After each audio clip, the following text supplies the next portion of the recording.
Gracias por su asistencia. Sean bienvenidos. Espero se encuentren muy bien. Vamos entonces a comenzar con la clase. Vamos a dar la sesión de preguntas al final, Fernando. Nada más denme un minuto para que se vayan agregando los que están en sala de espera y comenzamos. Denme un momento, por favor.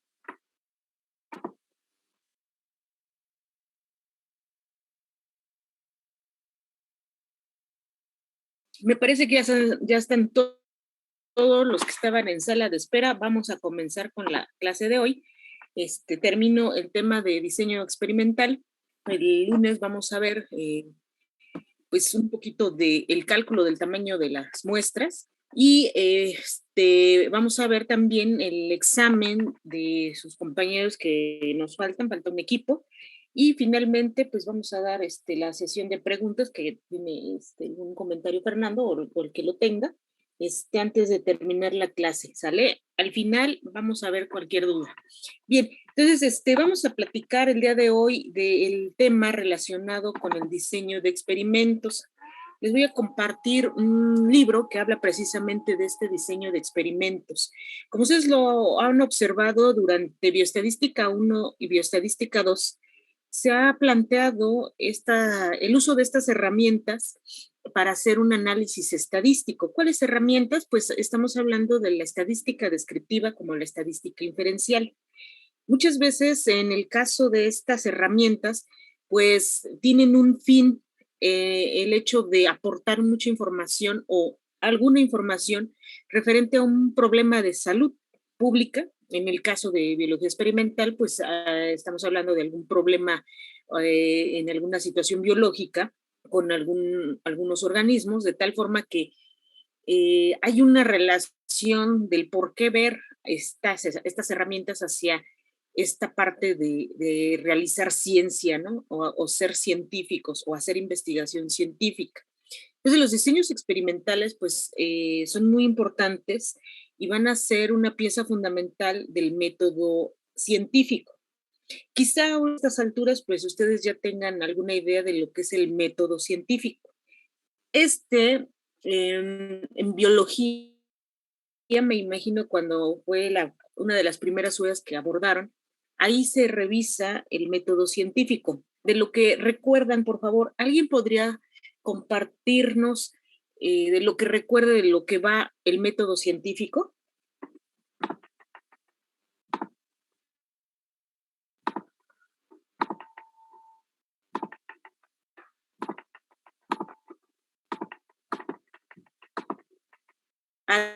¿Alguien? Bueno, me voy con los que andan por aquí. ¿Alguien que me pudiera comentar qué es el método científico? Es el formato o la manera en que se realiza la investigación para descartar ideas mediante pruebas de hipótesis y se vale de la observación y de la experimentación. Sí, son piezas fundamentales, la experimentación. Por ahí va, sí. Lo que dices, digamos, es parte de lo que es el método científico. Por ejemplo, cuando hicieron el ejercicio, bueno, no el ejercicio, plantearon un diseño experimental de lo de las semillas de frijol o las semillas de lentejas, ¿no? ¿En qué momento se inició el método científico? Pueden decir, pues es que la profesora nos pidió un diseño experimental, pero ustedes de cierta manera tuvieron que averiguar cuál era la pregunta que iban a resolver, cuál es la hipótesis de investigación que se iba a plantear. Y bueno, en este sentido, nada más vieron estos elementos del método científico, y ya cuando ustedes tengan la información de lo que es la prueba de hipótesis hasta ahorita, ustedes ya le van a observar un sentido, un objetivo al hecho de comprender las pruebas de hipótesis, ¿no? Seguramente ustedes tienen muchos temas de interés sobre qué van a hacer en su PDI. Si alguien me pudiera decir, por favor, cuál es el interés que tienen para hacer su PDI, es decir, a qué áreas se van a dedicar. Al área de ecología, no sé, puede ser sustentabilidad, puede ser, no sé, por favor, alguien podría compartirnos a qué área de especialidad se va a dirigir En mi en su caso es PDI? la histoquímica, profesora. ¿Histoquímica de qué? Vegetal. Histoquímica vegetal, pero ¿hacia qué quieres estudiar? Estoy con el profesor David Díaz y vamos a estudiar modelos de desarrollo del maíz. ¿Y como para qué les va a servir eso?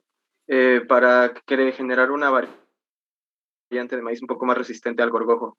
Ah, fíjate, hablando del frijol con gorgojo. Sí, ahí hay una situación, ¿no? Hay un interés, pues, tanto económico como de alimentación, porque el maíz es muy utilizado, ¿no? Y pues es susceptible a ciertas especies y lo que hacen es modificaciones genéticas, es el maíz transgénico. Entonces, quizá ustedes van a buscar alguna estrategia para que ese maíz tenga menor, lo que logro entender, ¿no? Tenga una menor, ¿qué será? Susceptibilidad a ser, pues sí, intervenido por ese gorgojo, que sea menos, ¿no? Porque ciertamente podría hacer que el maíz, pues no se desarrolle. ¿Eso es correcto? Sí, así es, profesora. Fíjate, ahí ustedes están planteando algo muy interesante sobre lo que es el maíz. Hay un objetivo que van a perseguir. Van a hacer un diseño experimental. Bueno, supongo estás trabajando con el doctor y están planteando una pregunta que van a resolver. ¿Cómo le vamos a hacer para que ese maíz no sea tan susceptible a que estos gorgojos se le peguen? ¿Qué se le puede hacer al maíz? Por favor, indícame tu planteamiento del problema si es que ya lo tienen. No, aún no. De hecho, apenas estamos en la fase de revisión bibliográfica para poder orientar la solución del proyecto hacia algo viable o que ya haya sido, pues, hasta cierto punto comprobado o saber desde dónde podemos partir. Estamos en esa fase. Pero a ti, ¿qué se te ocurre? De lo que has leído, ¿qué se te ocurre plantear? Pues, desde el punto de vista de la proteómica, hay diversos estudios que sugieren que se puede intervenir ciertas clases de maíz desde la fecundación de para a través de la generación de ciertas proteínas volverlo inmune al desarrollo del gorgojo. Fíjense, tuvo que suceder algo muy interesante, que es buscar información, buscar antecedentes para llevar a un planteamiento del problema. Bueno, ya lo tenemos, ya tenemos el planteamiento del problema, ¿no? De lo que me acabas de decir. Sí. Yo no sé mucho de plantitas, ¿eh? Pero lo que alcanzo a observar es que hay una gran relevancia para la alimentación humana. Es decir, el maíz se utiliza en todos lados. Y hay varias polémicas precisamente por el uso de ciertas semillas. Las semillas estas son transgénicas, a ver, recuérdenme. Estas semillas que son de Monsanto, ¿sí las han escuchado? Sí, son transgénicas. Entonces ustedes van a hacer un planteamiento de un problema, van a hacer una hipótesis de investigación, van a plantear un diseño experimental, van a hacer la experimentación, van a obtener resultados. Los resultados, pues hay que ordenarlos, organizarlos, presentarlos, van a aplicar estadística descriptiva. Más adelante, dependiendo de la hipótesis de investigación, pues van a plantear diferentes escenarios para la interpretación de los resultados, ¿no? Para interpretar los resultados, pues él tiene que aplicar análisis estadístico. En el análisis estadístico, pues van a incluir tanto la estadística descriptiva como la estadística inferencial. Ciertamente en la estadística inferencial van a aplicar las pruebas de hipótesis pertinentes, ¿no? Van a tener que decidir qué pruebas van a utilizar, qué pruebas estadísticas van a usar para cada uno de los resultados, porque tienen que demostrar la hipótesis planteada. Es decir, si me quedo con la hipótesis de investigación planteada, o sea, es verdadera, ¿qué estoy aportando? O en su caso, ¿qué puedo modificar para mejorarla?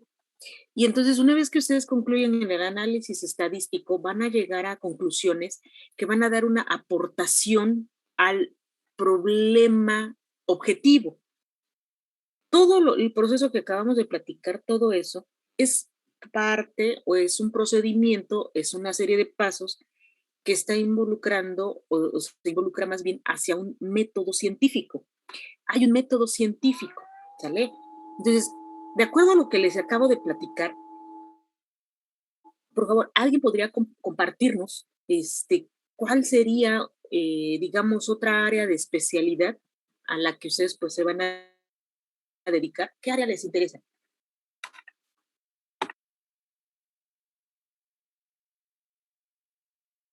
Pues a mí me interesa la genética, pero como todavía no empiezo el PEI, no sabría muy bien cómo empezar. Muy bien. ¿Quién más? Yo estoy enfocada en el área de la virología, doctora, Ajá. y bueno, apenas voy a iniciar la siguiente semana mi PEI, y es sobre la construcción, la producción y la evaluación de un vector lentiviral, de un pseudovirus que, bueno, es una combinación entre el virus de la hepatitis C y el VIH. ¿Eso para qué objetivo, para qué población objetivo va dirigido? Bueno, según yo, bueno, de lo que he leído, va dirigido para las personas con VIH, ya que lo que se espera es infectarlas con hepatitis C para que sea más fácil encontrar el virus en las células, ya que el virus se esconde en las células, y poder atacarlo de una manera, ya sea por... Ay, pero suena un poco agresivo, ¿no? Que le van a inyectar el virus de la hepatitis, ¿escuché bien?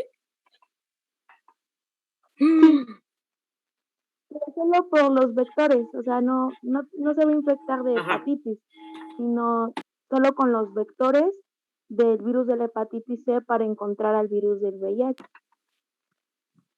Bueno, una estrategia un poco, bueno, no es, ¿cómo te diré? Pues no es usual, ¿no? Se me hace que es más bien averiguar qué segmento del virus van a insertar, porque no creo que sea todo el virus, toda la información del virus, ¿no? Pero no, bueno, no va a ser toda la información.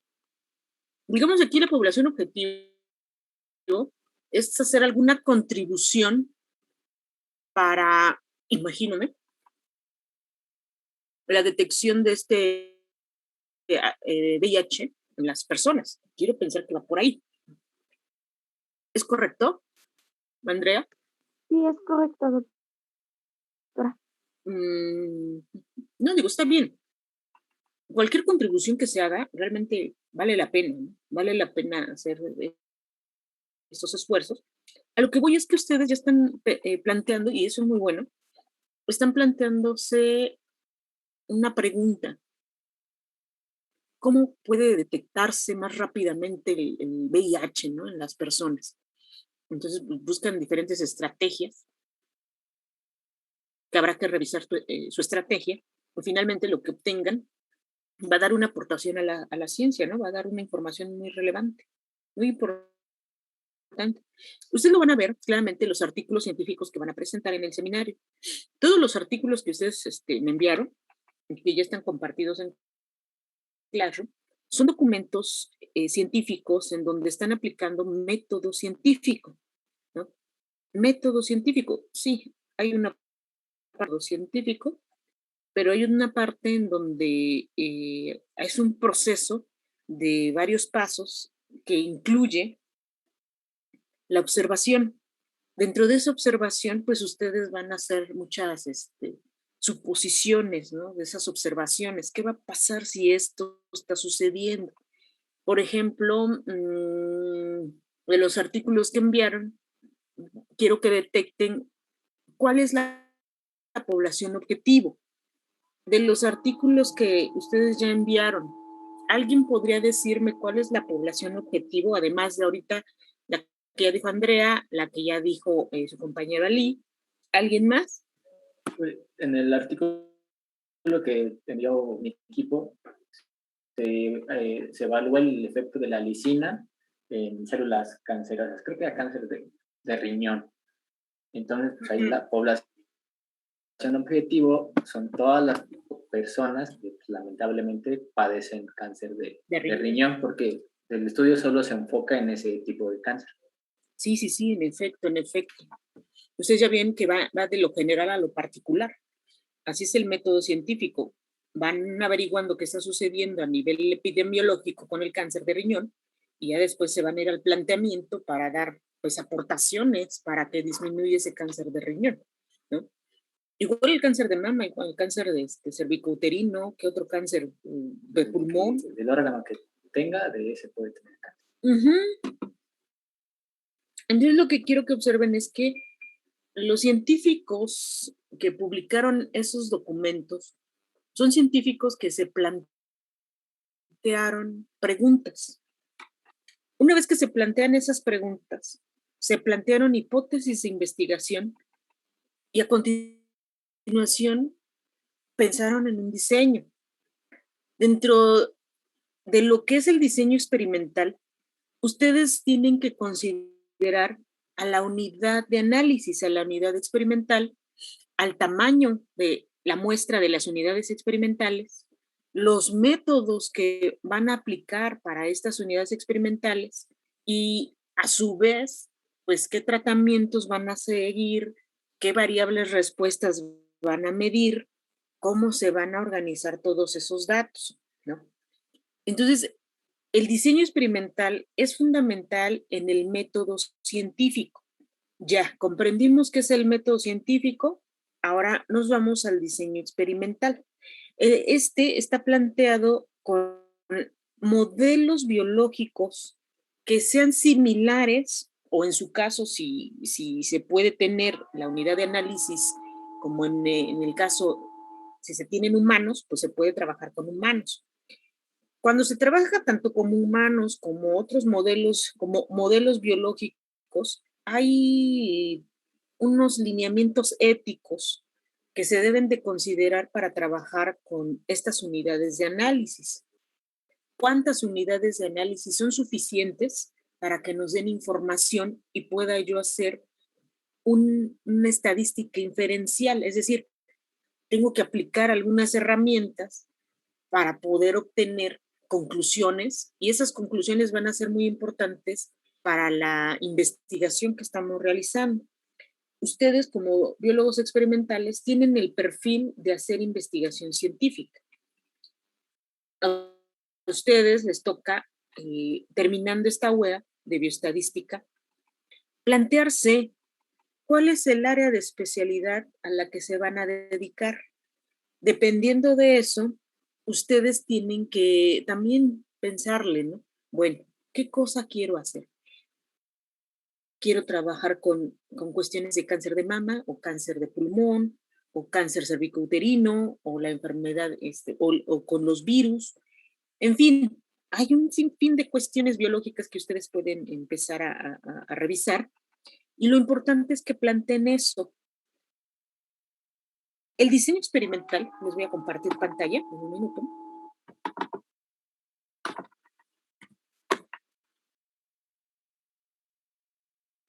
El diseño experimental, les decía, va a ser fundamental para este método científico, que es lo que ustedes van a realizar. Y entonces se consideran varios elementos para que ustedes hagan el diseño experimental. Yo les hice 2 invitaciones a que hagan 2 diseños experimentales. Un diseño fue el planteado con la unidad de análisis, la semilla, y otro en donde ustedes fueron las unidades de análisis. Fueron ustedes, inclusive pudieron agregar más individuos para tener una N suficiente, y recolectaron datos a partir pues, de cierto método. Hicieron un método. Por favor, ¿alguien me podría indicar qué método siguieron para el primer diseño y para el segundo diseño? ¿Alguien?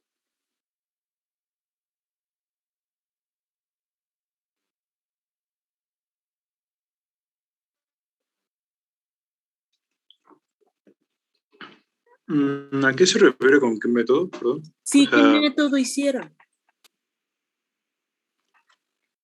Haz de cuenta.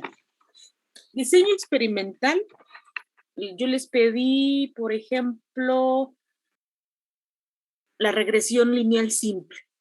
Y ya ustedes vieron que pudieron aplicar la regresión lineal simple, pero siguieron un método. Un método, es decir, hagan de cuenta. Yo les voy a pedir que me preparen una taza de café, una taza con café. Yo les pido que me preparen una taza con café. ¿Alguien podría indicarme cómo me podría preparar una taza con café? es, Instrucciones, ¿no? Depende de qué café sea, puede ser ah, de cafetera, de olla, soluble. pero Está muy bien lo que acaban de decir por ahí, ¿no? Dijeron dos cosas, escuché dos vocecillas y las dos son correctas. Ah, bueno, ¿qué clase de café voy a preparar? Es algo similar en el diseño experimental. Bueno, me están diciendo que haga yo la instrucción ahora yo se las di al revés, ¿no? Hagan una prueba de hipótesis para regresión lineal simple. Van a hacer el diseño experimental y entonces hicieron una serie de pasos, pero ahí se preguntaron, ¿no? ¿Cómo voy a hacerle? Exactamente como ahí me dijeron, ¿qué tipo de café es? Un café de olla no es lo mismo que un café de, ¿cómo se llaman? De cafetera, no es lo mismo que ese café, ¿cómo se llama? Soluble. Son diferentes, ustedes ya lo acaban de observar y son procesos diferentes, son métodos diferentes. Ahora, espero ya me hayan comprendido que el tener ciertas instrucciones, ese es un método que se sigue y está dentro del diseño experimental. El diseño experimental va a abarcar qué le voy a aplicar a la unidad experimental, qué unidad experimental voy a trabajar, cómo voy a cuantificar las variables respuestas. ¿Vale? Obviamente cada diseño experimental va a depender del planteamiento de una hipótesis y del planteamiento de una pregunta que se va a resolver. Ahora sí, me regreso a su método que siguieron. Por favor, indíquenme el método que siguieron para su primer diseño experimental, para el primer examen parcial, al menos uno. No sé si sea correcto, pero o sea, la pregunta va orientada hacia si fue un método experimental, porque pusimos varias condiciones para los diferentes grupos de tratamiento y pues... No. El diseño experimental, ojo, a ver, cuando les dije hagan el diseño experimental, ¿qué hicieron? Primero plantearnos la pregunta de qué íbamos a querer cuantificar para poder obtener los datos necesarios para hacer las pruebas que nos estaba solicitando. pues sí, plantearlo de manera teórica, cada uno de los puntos, ¿no? Plantear de manera teórica cuáles puntos, qué cosa teórica y cuáles puntos. Pues primero, la pregunta de investigación, la unidad experimental, el tratamiento que vamos a dar a cada uno de nuestros elementos, el análisis estadístico que vamos a realizar. ¿Qué más? Plantear las variables. Ajá, ¿qué más? Las variables. ¿Qué más? Las condiciones también o sea, por ejemplo, las personas que hicimos tratamiento salino, cuánto íbamos a utilizar, ¿no? De sal, cada cuánto íbamos a realizar las mediciones. Ajá, muy bien, bien. ¿Qué más? Vayan anotando, porque todo eso es parte del diseño experimental. ¿Qué más? Los sujetos que íbamos a... No sé cómo explicarlos. Al individuo que los iba a aplicar, ¿no? Por ejemplo, nosotros seres humanos. Eso se llaman unidades de análisis o unidades experimentales. Sí, sería también el tiempo de cuánto va a durar el experimento, 1 semana, 2 semanas. Sí, en efecto. Sí. ¿Qué más? Las variables extrañas. Como considerar las variables extrañas. Y finalmente, cómo vamos a procesar esos. ¿Qué más? ¿Qué más? El tamaño de la muestra. Eso es muy importante, eso lo vamos a calcular. Muy bien, ¿qué más? Que tiene repeticiones, ¿no? Bueno, Exactamente, sí, sí se va a porque dar también cuenta mucho eso, también las repeticiones la de los datos, reproducibilidad, ¿no? las repeticiones, en efecto. Ahorita les explico estos dos conceptos. ¿Qué más? Observar cómo se van a comportar los datos. No tanto, ahorita vamos para ahí, pero no creo que sea eso un diseño experimental. Los tratamientos también, ¿no, Eso doctora? sí, ya los No. dijeron, los tratamientos. ¿Qué más? ¿Cuántos grupos vamos a considerar? Aparte del control, ¿cuántos más vamos a considerar? Efectivamente, esa es su parte fundamental, ¿no? Organizarse cuántos vamos a necesitar, cuáles van a ser el control, cuáles van a ser los tratamientos, en fin, cuál es la N de cada grupo. En efecto, ¿qué más? ¿Qué más? ¿Qué más? ¿Qué más? ¿Cómo lo vamos a medir, no? Sí, ¿cómo van a cuantificar? ¿Qué cosa van a cuantificar? Pues primero era cuantificar el tamaño, o sea, el tamaño del crecimiento, y después ya la prueba de hipótesis, cuál voy a usar para ver si hay un cambio, ¿no? ¿Cómo cuantificaron entonces? Tamaño de la semilla, pues los medimos con una reglita. ¿Con una reglita chiquita? Pues no, pero no, chiquita, con una regla normal. Ah, con una regla. ¿Y esa regla qué tenía? Una escala. Ah, ¿qué escala? Venía graduada pues, en milímetros, y ya cada centímetro se iba marcando. Sí, tiene una escala de intervalo. La regla tiene escalas de intervalo. En efecto, ¿qué más? Ya van apareciendo las cosas. Necesitaron una regla, una reglita. Por ahí me dijeron, pues las semillas, ¿no? Ah, ya vamos avanzando. ¿Qué más? Para el diseño experimental, ¿qué más?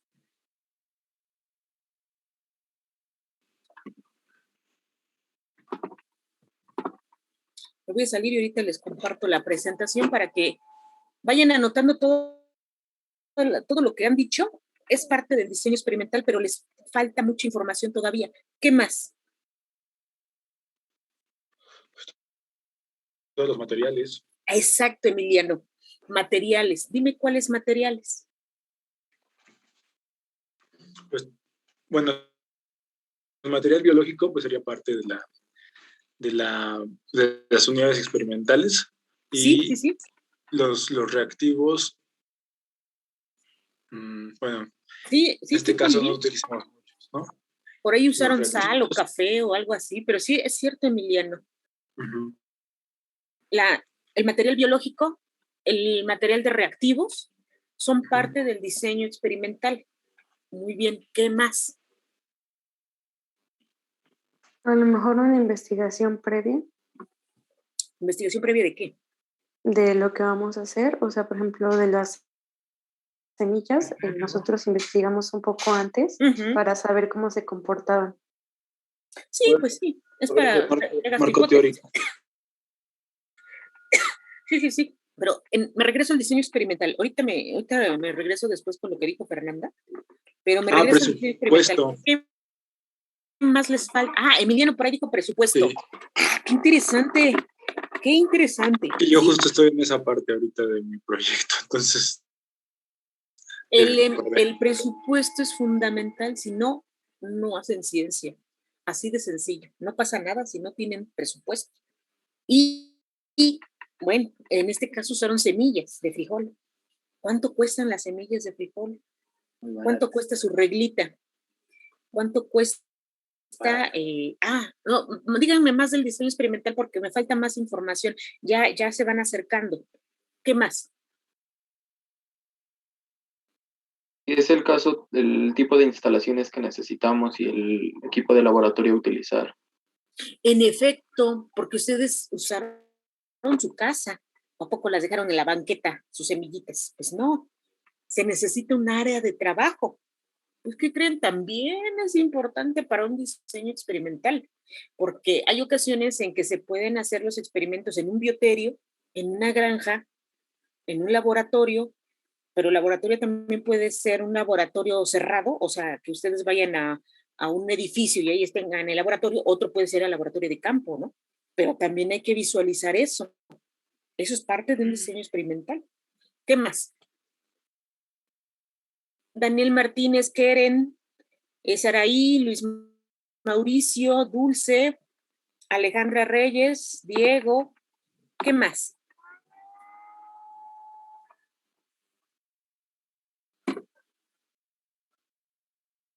¿Qué más, chicos? Les falta mucha información. Ustedes hicieron el diseño, yo solo quiero que vayan haciendo como una lista de lo que se requiere para este diseño, o sea, de qué va un diseño, porque dentro de este mismo diseño ustedes van a aplicar métodos. Ahorita vamos para los métodos. Dime, Saraí. Podría ser las personas que están disponibles para, digamos, estar ahí controlando o observando y anotando todo lo del experimento. Es que tiene también un nombre, pero no lo recuerdo como bien. Yo le llamo eso, y lo siento, pero les va a tocar vivir esto, ¿eh? Suena medio feo, pero yo le llamo eso a cuando una persona, un científico necesita gente para vigilar eso, se llaman estudiantes de biología experimental. No lo tomen a mal, pero la mayoría de los doctores hace eso, ¿no?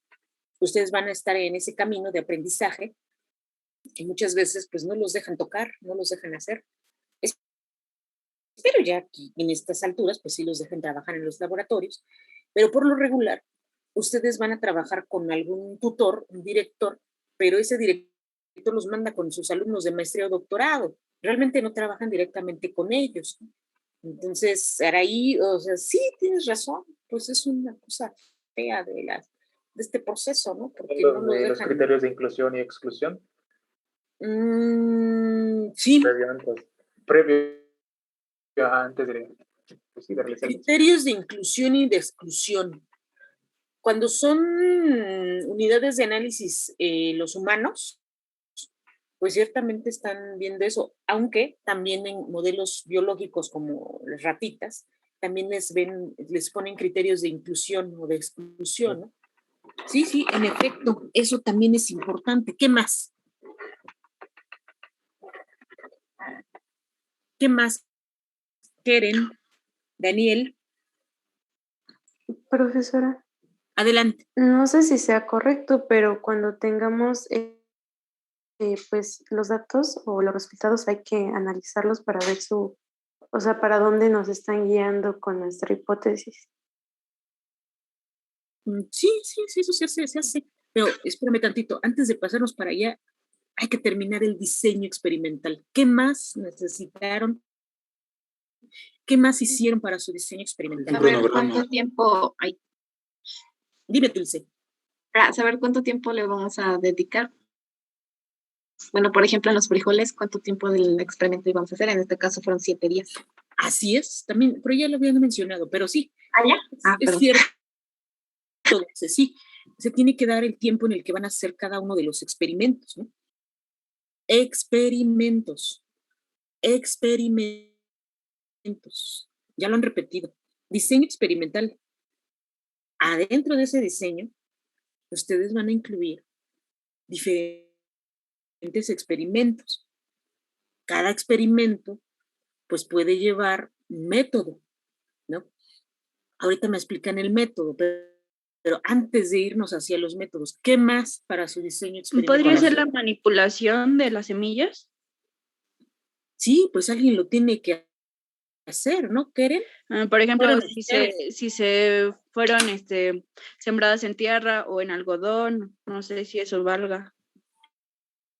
Sí, porque ustedes plantearon un diseño y entonces, pues de un conocimiento previo, que por ahí me dijeron que tuvieron que haber hecho una revisión previa, en efecto, tuvieron que saber pues en qué los iban a poner, en tierra o en algodón. Y sí, o sea, es parte de su diseño, porque todo ese diseño que ustedes están planteando, lleva un presupuesto. Ahora necesito que me digan cuánto presupuesto utilizaron para su diseño experimental. Como 30 pesos más o menos. Muy bien, 30 pesos. ¿Solo de todo el equipo o solo? Bueno, por persona, pues como 25 en promedio, 20, 25 en promedio. No, por eso, pero en total del equipo, ¿cuánto fue? Como, no sé, unos 50 pesos, bueno, considerando que cada cigarrillo los venden a 5 pesos, entonces más o menos sería unos 50 pesos por todo el equipo. Ok, Ok, bueno, yo les recomendé, casi les hice la súplica, mientras menos gasten, mucho mejor, porque ustedes ya lo vieron, ¿no? Hay un presupuesto de por medio. Ahora imagínense las investigaciones que me mencionaron por aquí del maíz y de los virus, como cuánto presupuesto requerirían para sus diseños experimentales. ¿Dónde está quién me dijo que iba a trabajar con el maíz? Yo, profesora. Ali, ¿como cuánto dinero se requiere para esos proyectos? Pues no sé, simplemente de las líneas de maíz que se van a utilizar, pues sí son caras, como 1,000 pesos aproximadamente por cada grupo de semillas que se utiliza. Y eso solo es el material biológico. Sí. Por ahí, lo de los virus. Ay, doctora, la verdad no tengo idea, pero pues sí rebasa más de 10,000 pesos contando solo lo biológico, pero pues digamos que no me preocupo porque pues todo me lo van a patrocinar, pero sí es caro. Fíjense, solo si quisiesen hacer expresión de RNAs mensajeros o expresión de proteínas, o por ahí alguien me dijo de histoquímica, inmunistoquímica. Las inmunistoquímicas están como en 8,000 pesos, más o menos, de todo el material que requieren. Es lo más caro del proyecto. Como por ejemplo, ¿han escuchado cuánto cuesta la RT-PCR para el COVID?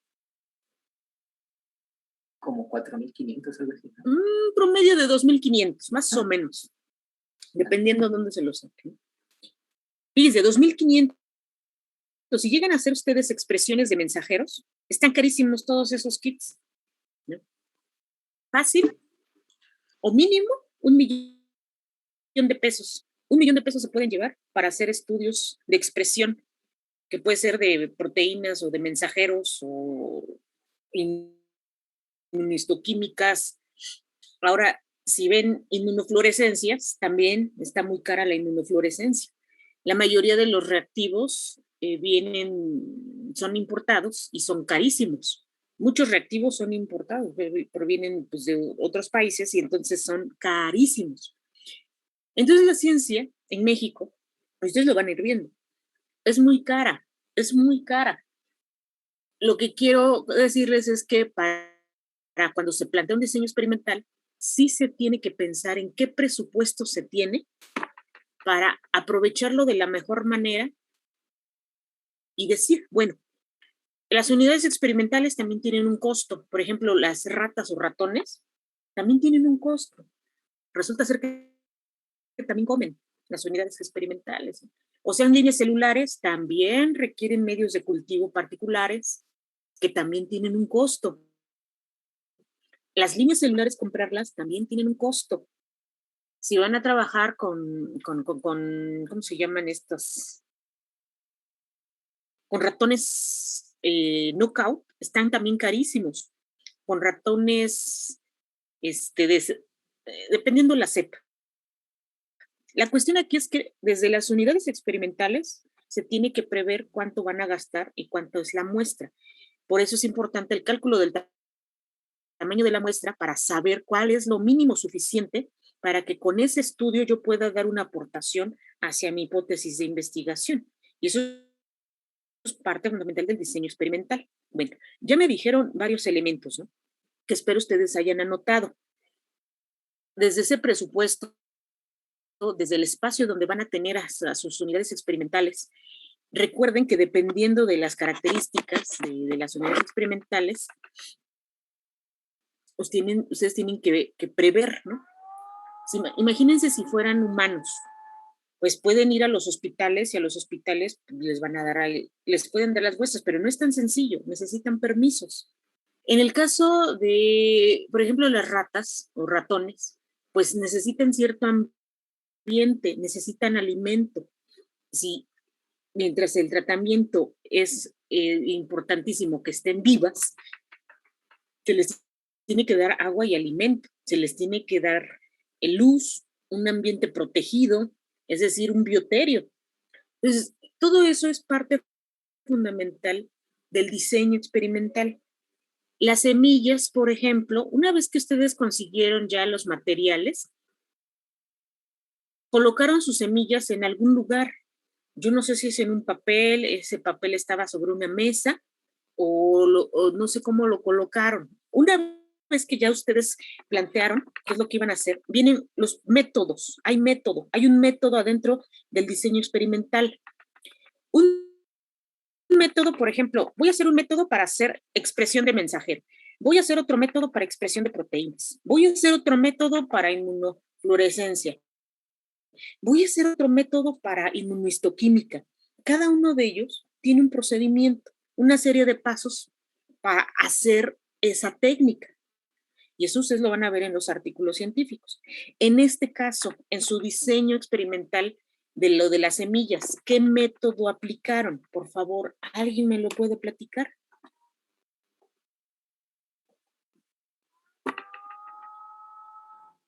Carolina López Reyes, adelante.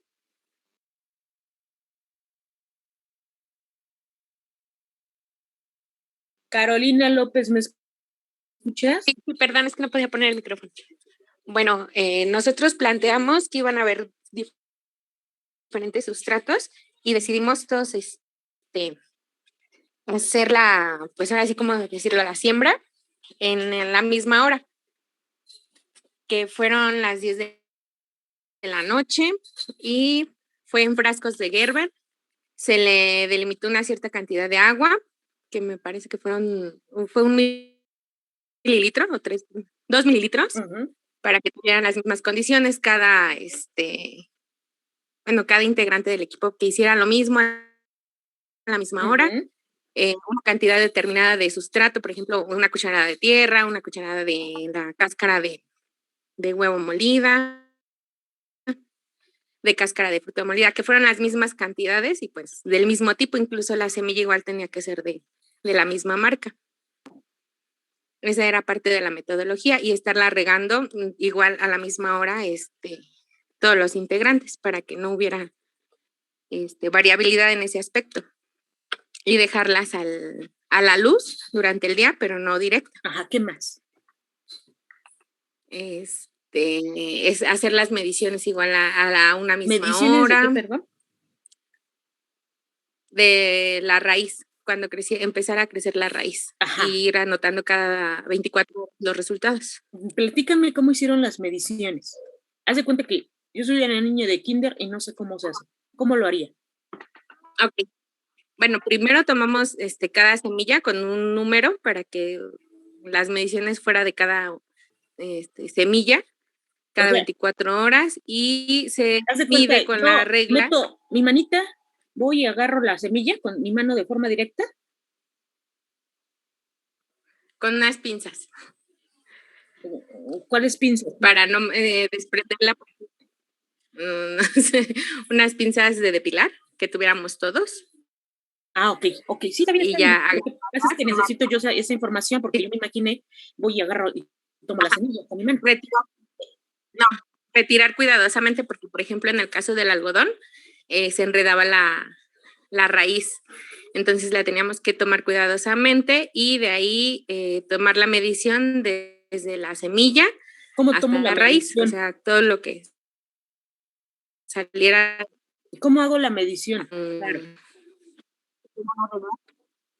Con una regla. Ajá. Y pues del inicio hasta el fin de la raíz, ver cuántos centímetros miden, cuántos milímetros. Y eso, y así con irlo anotando en una tabla que anteriormente pues ya habíamos diseñado para vaciar ahí nuestros datos. Y estoy pensando que nada más tengo una semilla. Imagínate que soy una niña de kinder. No. ¿Qué semilla fue? Bueno, por cada lote, Ajá, en cada lote tenemos 5 semillas. Entonces tenemos la primer semilla, obtenemos la medición y de ahí vaciamos ese dato a la tabla que ya anteriormente diseñamos para registrar ese dato. Continuamos con la semilla 2 y así hasta la semilla 5 del lote 1 y continuamos así con los demás lotes. Esas mediciones entonces las voy a hacer ¿desde qué día? ¿Desde el día 0 o día 1, día 3 o día 4? ¿Hasta qué día? Cada 24 horas durante 7 perfecto, días. perfecto. Así como me lo platicaste, Caro, espero lo hayan escuchado. Sí, Ese es un método. Es un procedimiento para cuantificar la variable respuesta de interés, bueno, de interés para el equipo, para ese equipo. Pero ese es un método, el método de la cuantificación del crecimiento de la raíz, ¿no? Si cuantificaron, no sé, otra cosa, pues habrá que escuchar el método. Ojo, eso es para el equipo de Carolina. Ustedes recordarán que hicieron otro método para lo de la frecuencia cardíaca con respecto al tiempo de la actividad física. ¿Alguien podría indicarnos el método que realizaron para ese diseño?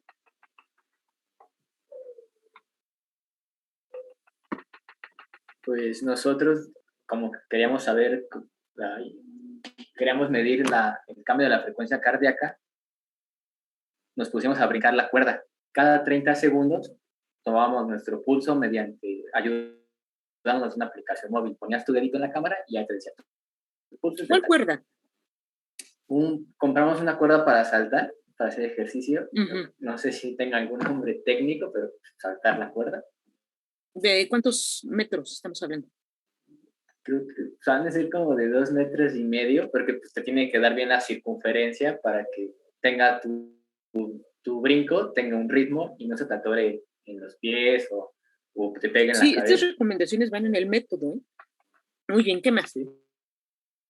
Pues ya, pues iniciabas a brincar, te llegaban 30 segundos, tomabas tu pulso, volvías a iniciar el cronómetro, llegaba 1 minuto porque el conteo se hizo cada 30 segundos y de nuevo tomabas tu pulso. Y todo ese registro pues se vació en una base de datos que hicimos en común.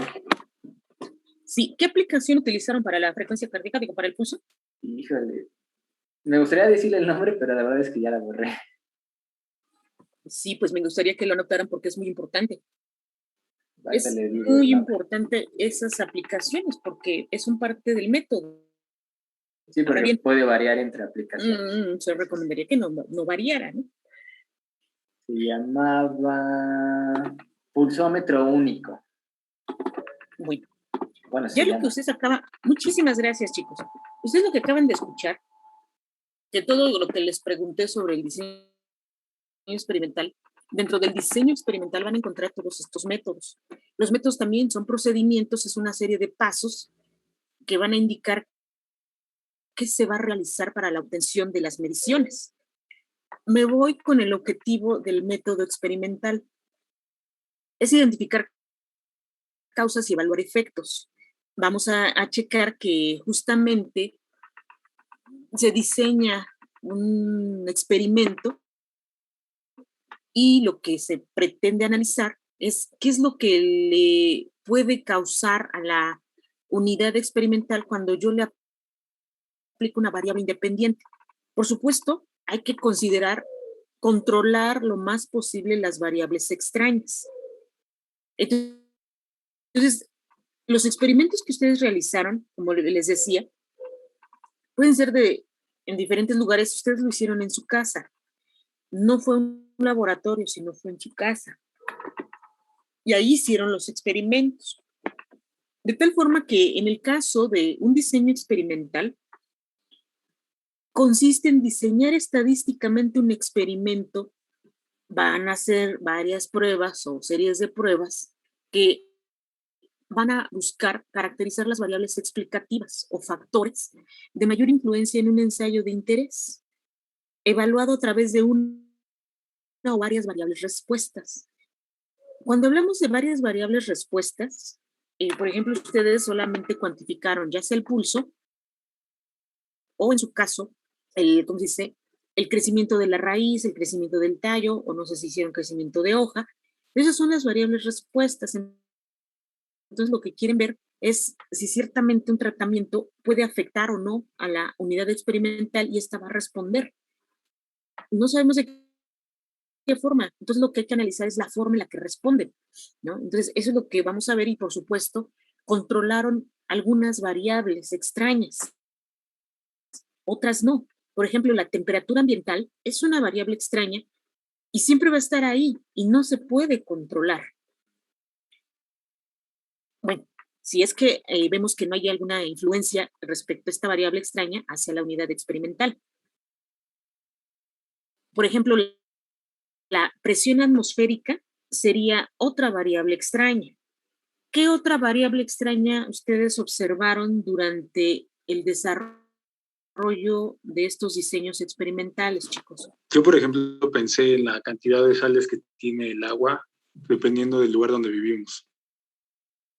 En efecto, eso pues se tendría que considerar porque ciertamente el agua de Iztapalapa está demasiado salada y sucia, ¿no? Entonces, no sé, en el área en donde ustedes estén, como les llegue el agua, pero sí modifica muchas cosas eso. Eso es una variable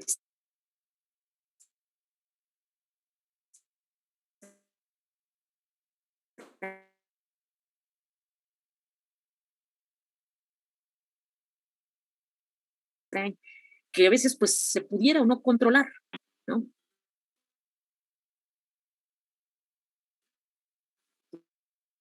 ¿Qué otra consideraron? Bueno, dentro de controlarla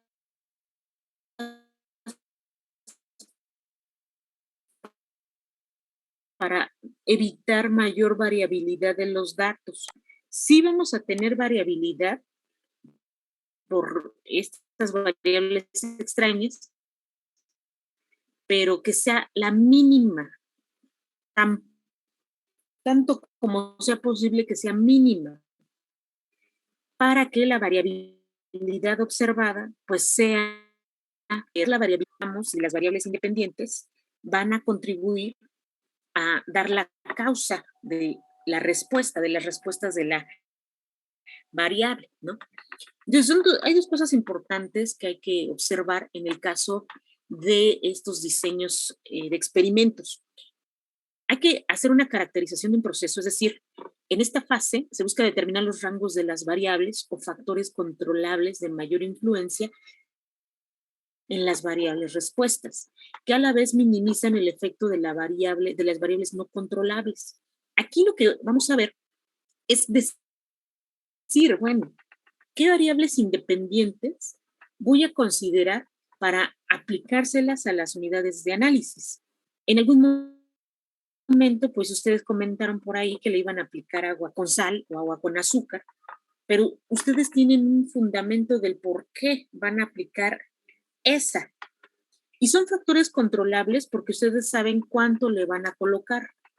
1 cucharada de azúcar, 2 cucharadas de azúcar, 3 cucharadas de azúcar. Eso va a ser controlado por ustedes.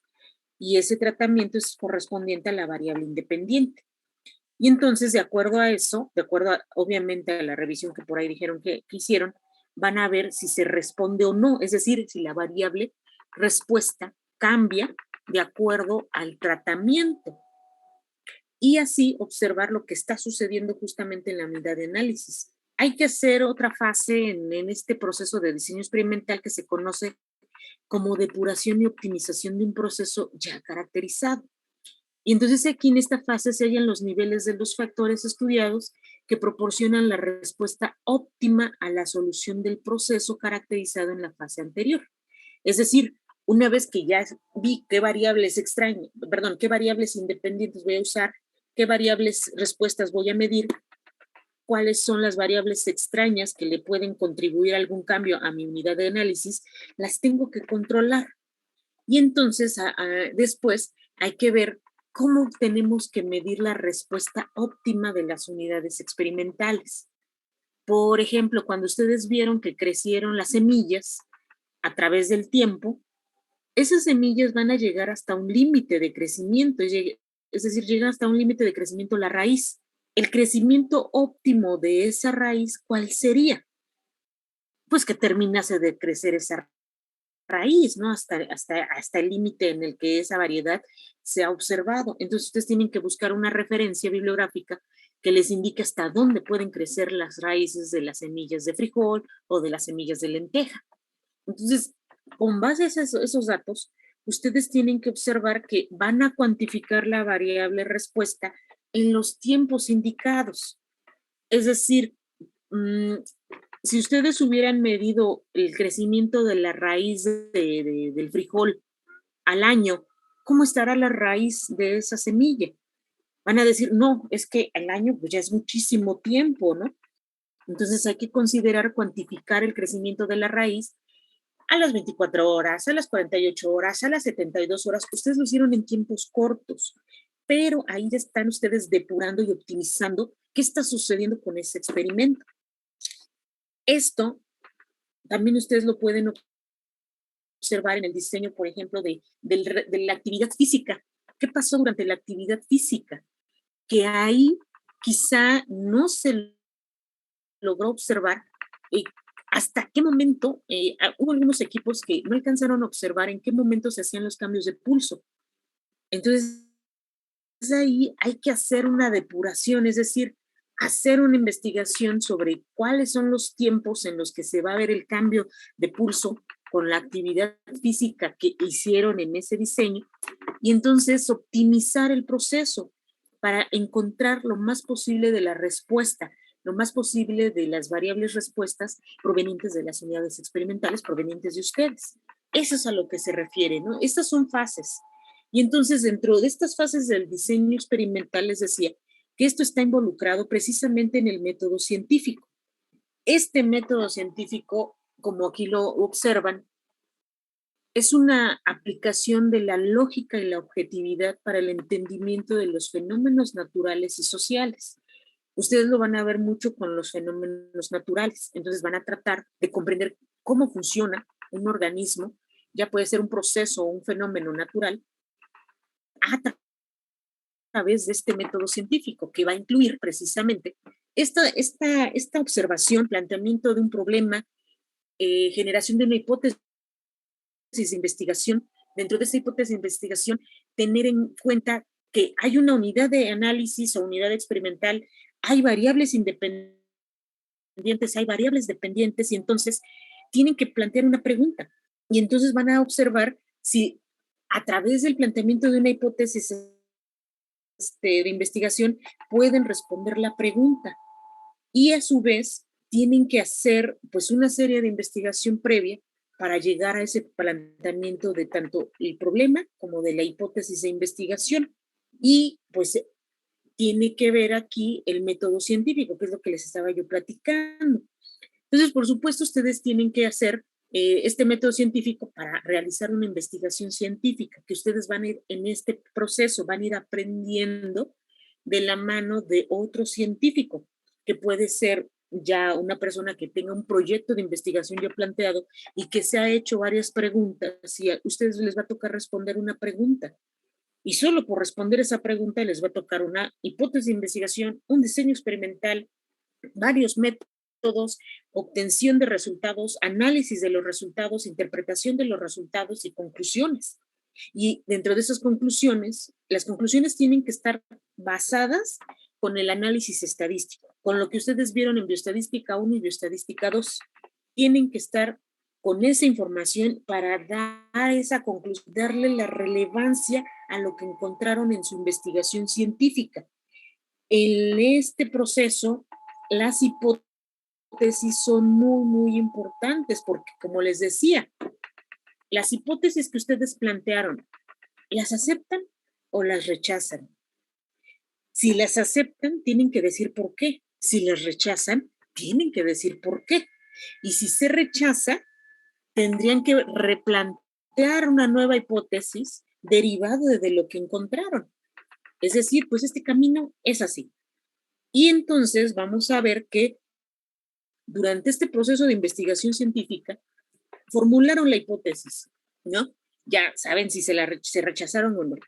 Dice, debe de estar sustentada por un conjunto de observaciones a seleccionarse a través de un patrón bien definido. El patrón definido es el diseño experimental y que ustedes ya hicieron. Ustedes ya lo hicieron.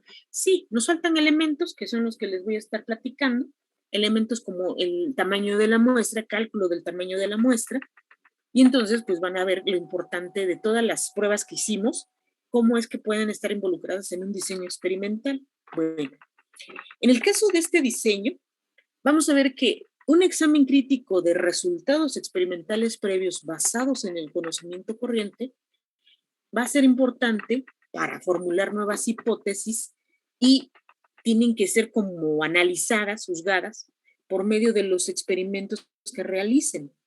De tal forma que este diseño de experimentos para un estudio experimental del problema nos va a dar mucha información para las soluciones al planteamiento del problema. ¿Vale? Entonces, cuando queremos ver para nuestro método, diseño experimental, y dentro del diseño experimental vamos a tener métodos experimentales, hay que prever primero, dentro del método experimental, qué necesitamos tener. Hay que ver si vamos a manipular las variables independientes, hay que ver si tenemos mínimo 2 condiciones experimentales, es decir, 2 valores de la variable independiente, es decir, siempre, para este tipo de métodos se necesita un grupo control basal o un grupo control positivo, y en ocasiones plantean grupos control negativos. ¿Por qué? Porque muchas de las veces se compara con un grupo control. Todos los experimentales se comparan con un grupo control. Y es importante tener en mente que cuando se tienen estos grupos, hay que ver cuánto es lo necesario de datos, cuál es la cantidad de la muestra mínima. Yo siempre he visto en los artículos que dicen una N de 3 y se hace un triplicado. Si hace triplicado, pues tendrían finalmente una N de 9, pero eso va a depender del cálculo del tamaño de la muestra, porque el cálculo del tamaño de la muestra depende si solamente quiero un grupo o quiero comparar 2 grupos, o quiero ver una media o 2 medias, quiero una proporción o diferencia de proporciones. Entonces hay cálculo para el tamaño de una media, cálculo para el tamaño de la diferencia entre 2 medias, cálculo del tamaño de la muestra para una proporción, cálculo del tamaño de la muestra para la diferencia entre las proporciones. Entonces tiene que ver con esta manipulación de las variables independientes y además tener grupos controles experimentales.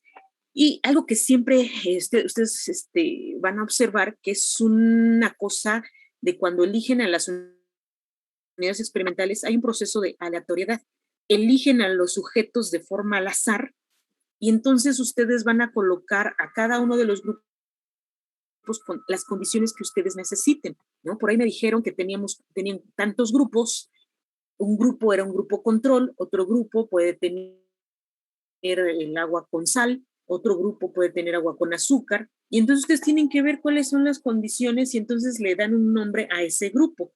Y entonces eso pues ya le están dando un nombre a la variable independiente, y además, como yo les preguntaba, ¿no? ¿Y qué voy a agarrar? ¿La semilla número 1, semilla número 2 o cuál semilla? Ustedes le están asignando una numeración a esos sujetos, a esas semillas, y cada una de esas semillas está dentro de un grupo, ¿no? Entonces ustedes están ya organizando lo que le van a hacer a esas unidades experimentales. Recuerden, el grupo control, lo que va a ayudarles digamos, a controlar, valga el mismo nombre, es que como van a manipular las unidades, las variables independientes, ustedes tienen que observar que realmente las variables extrañas también las puedan controlar. ¿Cuáles serían las variables extrañas que están en un grupo control? Por ejemplo, cuando ustedes tienen las semillas y las semillas no les ponen nada, o sea, no les ponen agua con sal o agua con azúcar, no les ponen nada, ¿qué les está controlando? Justamente que tengan un metabolismo basal, justamente que las condiciones medioambientales no les esté afectando y que no se vea una respuesta diferente respecto a un tratamiento, y entonces ustedes van a poder digamos, tener una idea de lo que está sucediendo con la variabilidad proveniente de las variables extrañas. Por supuesto, pues les va a controlar la acción de la variable independiente, ¿no? Si yo le pongo agua con sal a un grupo de semillas y a mi otro grupo, que es el control, no le pongo nada, pues estoy segura le va a pasar algo al grupo de semillas que tiene el agua con sal, ¿no? Entonces, hay que hacer un análisis de lo que está sucediendo con estas dos variables, tanto variable independiente, variable dependiente, las variables extrañas. Y entonces, otro de los objetivos que tienen cada uno de estos métodos es justamente analizar las relaciones causales entre estas dos variables. Y pues vamos a ver qué es lo que sucede con, ¿cómo se dice?, con la variabilidad de los datos. Cuando se da la suma de la variabilidad de todos estos datos, se conoce como una variabilidad total, ¿no? Cuando nosotros vemos un comparativo de esa variabilidad total con un tratamiento con respecto a un control, lo que nosotros vamos a observar es que hay un antes y un después de los experimentos y las respuestas son diferentes. ¿Qué sucede al inicio? ¿Qué sucede después del tratamiento? Y entonces hay algo que se le conoce como contingencia temporal. La variable independiente se tiene que revisar antes de lo que vamos a medir. Y entonces, por eso, aquí se le conoce como una característica para analizar las relaciones causales entre la variable independiente y la variable dependiente. Otra de las cosas que ustedes tienen que considerar, y seguramente sí lo consideraron, en el caso de los métodos de regresión, de la relación entre las variables o la intensidad de la relación entre las variables, es algo que se le llama covariación. Esta variabilidad proveniente de la variable independiente y la variabilidad de la variable dependiente. Es decir, si nosotros consideramos los tiempos del ejercicio que hicieron, de la actividad física, vamos a observar que hay una variabilidad, porque hay tiempo 0, tiempo 1, 2, 3, 4, 5, 6, hasta 10 minutos, por ejemplo. Si yo considero la variabilidad de esos tiempos, que sería la variable independiente, tengo del 0 al 10, hago una resta, 10 menos 0 me da 10, y entonces las unidades de la amplitud de variabilidad son 10. Esa variabilidad se va a analizar junto con la variabilidad de la variable dependiente, ¿no? Por ejemplo, puede ser que alguna se incremente, puede ser que otra disminuya, las variabilidades. Y esas variabilidades se van a reflejar en las correlaciones. La covarianza, recuerden, se analiza desde la regresión lineal hasta la correlación. Y entonces se puede ver si una sube, la otra baja, y va a ser dependiendo un tratamiento, ¿no? En este caso, ustedes ven aquí unas flechas que dice peso con dieta y luego sin dieta y el peso. Si hay una dieta, puede disminuir el peso. Si no hay dieta, puede incrementarse el peso. Entonces aquí hay una variabilidad, digamos, de estas dos. La variable independiente sería con y sin dieta. La variable dependiente sería el peso, ¿no? Y otra de las características que tiene esto, el analizar estas relaciones causales, es que veamos si no hay influencia de las variables extrañas. Es decir, si al hacer el ejercicio, por ejemplo, y está haciendo una temperatura de 40 grados en temperatura ambiente, pues quizá la actividad física no pueda ser, digamos, similar a la actividad física que se haga a cuando están a 10 grados Celsius en temperatura ambiente. Entonces, hay que ver si hay una influencia o no de esas variables extrañas. Y entonces, los diseños experimentales, como yo les decía, que son estos patrones, son estrategias que donde van a incluir métodos experimentales, hay que ver que se clasifican. Y entonces esta clasificación podemos observar que hay diseños unifactoriales y diseños factoriales. Seguramente ya ustedes tienen una idea de qué es unifactorial y qué es multifactorial. Vamos a hablar que hay una variable independiente o más de una variable independiente. En el caso de una variable independiente tenemos grupos con diferentes sujetos que pueden generar grupos aleatorios o por bloques. De esos grupos aleatorios puedo tener solo 2 grupos o puedo tener muchos grupos. En el caso de los bloques, pues puedo ver bloques al azar, bloques de cuadrados, que vamos a ver si son cuadros de contingencia, y también grupos apareados. Ahora bien, todos estos, también tenemos otro que son intrasujeto, que son grupos con los mismos sujetos. Cuando hablamos de la unifactorial, solo una variable independiente queremos analizar para ver las diferentes respuestas. Tenemos con los diferentes grupos, diferentes sujetos. Imagínense que tenemos una caja con diferentes ratas y escogemos al azar a los grupos. Entonces tenemos grupos aleatorios. Puedo generar 2 grupos o puedo generar más de 2 grupos. En el caso de los bloques, estos bloques recuerden que al individuo número 1, ese va a ser mi bloque 1. Al individuo número 2 va a ser mi bloque 2. Individuo 3, 4, 5. Y así los tenemos. Esos bloques yo puedo trabajar con, no sé, al azar agarro al 3, al 5 y al 10. Entonces ya tengo bloques al azar. Si yo quiero ver algunas proporciones de esos bloques, pues tengo que ver cómo genero un cuadro.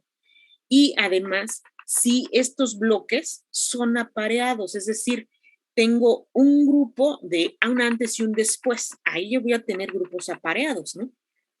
En el caso de los intrasujetos, ahí los vamos a medir, pero con esos mismos sujetos, pero puedo agarrar derecha, izquierda, o arriba o abajo, o dorso ventral.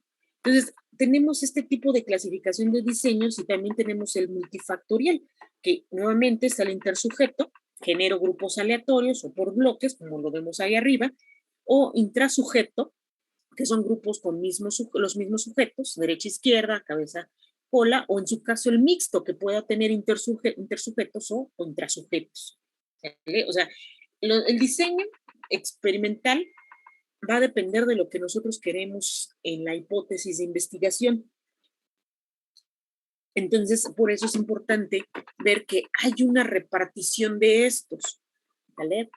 Entonces, déjenme salir. Déjenme ver la hora. Ok. Yo sé que nos llevamos todo este tiempo para platicar sobre los diseños experimentales. Nada más yo les pido a favor que hagan como una lista de lo que requirieron para hacer su diseño experimental. Que piensen, por supuesto, en el presupuesto, en el material biológico, en el material de reactivos, en las aplicaciones, en la regla. ¿Qué tiene la regla? ¿Qué tiene la aplicación? Porque tienen unidades de medición, ¿no? Y entonces, con todas esas situaciones, nosotros vamos a platicar que en el caso de estos experimentos, que más adelante les voy a platicar cómo se hace esta repartición, vamos a platicar de la teoría del muestreo. ¿Cómo es que vamos a poder obtener los datos a partir de, ya sea un muestreo aleatorio o por conglomerados, dependiendo las características o las necesidades de nuestro diseño experimental, ¿no? Queremos ver qué muestra voy a utilizar, cuál es la N de esa muestra, y entonces pues necesitamos ver de qué necesito una población infinita, es decir, voy a seguir contando con esta población, necesito una población uniforme, es decir, si voy a trabajar solo con unidades biológicas como ratas hembra o también con ratas macho. Vamos a ver que hay un proceso de investigación que le dicen destructiva, qué me está sirviendo, qué no me está sirviendo. Economía de gastos, hay que tener un presupuesto y hay que ver que tenga calidad. Entonces vamos a platicar más adelante de los muestreos, los tipos de muestreo, que pero bueno, eso se los platico el día lunes junto con ¿cómo se llama? Con el cálculo del tamaño de la muestra. Lo vamos a dejar hasta aquí porque necesitamos escuchar al equipo de Jonathan para ya finalizar con su trabajo. Entonces, pues, adelante, si gustan compartir pantalla, los escuchamos. Yo me voy a quedar con los chicos, el que guste quedarse, adelante. Si no, les agradezco su asistencia y pues nos veríamos el día lunes. Bueno, nos escuchamos el día lunes. Yo tengo una duda, antes profesora. de terminar, sí, sería todo. Antes de terminar, antes de que vaya Jonathan, Fernando, ibas a comentar algo, adelante. Sí, nada más era para confirmar la fecha de entrega del examen. ¿Era el viernes? Este viernes que viene, únicamente era eso. Yo no he terminado de darles los temas, por lo que no he terminado de hacer el examen. Entonces yo espero que el día lunes ya termine Y el mismo lunes les dejo el examen y lo tendrían que entregar, pues ciertamente, tendría que ser el miércoles. El miércoles, a más tardar, pues vamos a tener que verlo el viernes. Tendría que entregar el viernes. Profesora, Dime. una pregunta. Yo sé que está armando el examen, pero a lo mejor si ya tiene un poco adelantado algo así para que empecemos con algunas pruebas. Y No, lo así. siento, no, todavía no lo tengo.